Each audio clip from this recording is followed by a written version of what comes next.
Hey everyone, today's episode of Crash Course is going to be a little different than you may usually be used to. Starting with the fact that I am not at all capable of any of the animations y'all get with the other episodes, and also that I am not your usual host.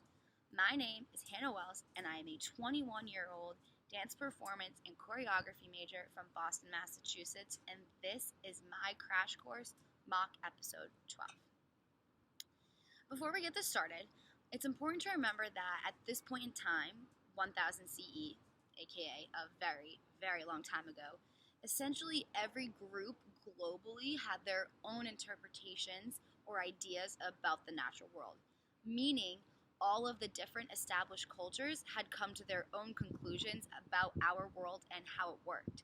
So we have the food foraging Paleolithics, the Neolithic farmers, and then the more urbanized cultures including Indians, Chinese, Mesoamerican, and Peruvians. To give you a better idea of who exactly I'm talking about, in case you already have forgotten, let me show you. This is a segment I like to call According to My History Book.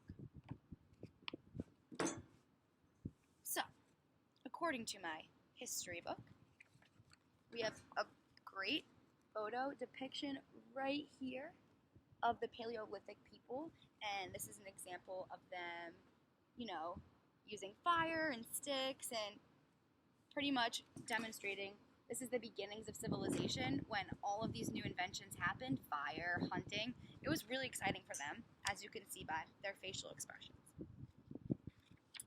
Then we have the Neolithics.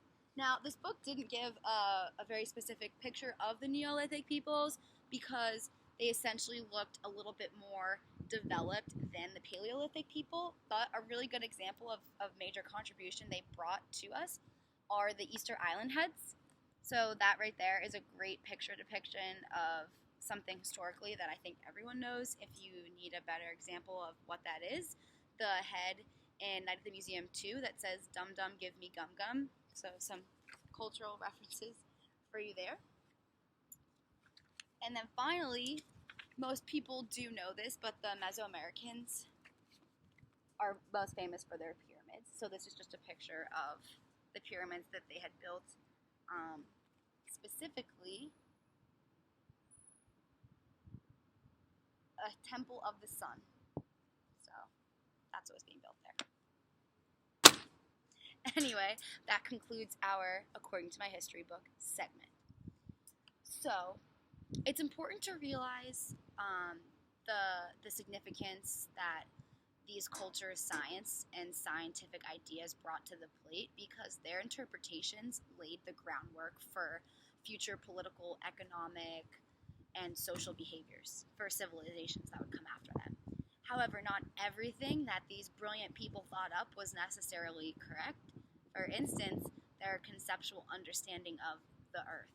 Let's head over to the thought bubble for some further elaboration on that idea. So here we have the Earth. This is Earth, the planet we all know and love, the planet that is slowly crumbling beneath our feet. But anyway, what does Earth have to do with the global state of science in 1000 CE, you might ask? Well, let me elaborate for you. Each of the previously mentioned civilizations were pretty much convinced that the Earth was the center of the universe. But as many years of science and research have taught us, since then that is super incorrect.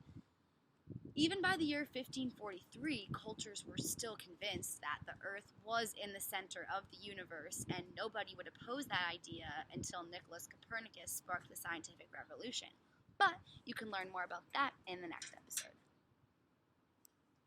What the civilizations lacked in knowledge of the universe, they made up for in their technological knowledge. So we have all the Paleolithic cultures, aka the Old Stone Age, living by their hunting, gathering, and stone tool technologies. The Neolithic cultures, aka the New Stone Age, were living by their farming, animal domestication, dagger, axe, and arrowhead technologies. And the other, more advanced civilizations were in the midst of developing new crafts, more advanced trades, and building upon the successful modernization of their cities. Knowledge about more advanced subsections of science and technology, including, but not limited to, Mathematical calculations, government, religion, astronomy, astrology, literacy, experimentation, lineage were considered to be a privilege at that time. Keep in mind, all of the technologies that had been developed at this point in time were done so out of need and not because of their desire to improve upon the scientific revelations of the world. Simply put, they did what their ancestors did. To get the full idea of how far science and technology have come since 1000 CE, just think about all of the things we take for granted on an everyday basis. For example, a cell phone, a common cell phone. How do you think people used to effectively communicate? The answer is they didn't. I mean, during 1000 CE, these civilizations had barely developed a way to communicate in person. It was mostly grunts and aggressive hand motions. Though, we can thank the Egyptians for their early designs and implementations of hieroglyphics as a way of communication. But next time your phone dies or your annoying sibling takes your phone charger and you're so angry that your phone's not working, just try and think about how people used to communicate before cell phones. Think about how far we have come since then. And it might not seem like they had much, but these ancient civilizations laid the foundation for creativity and innovation, both in the scientific and technological world.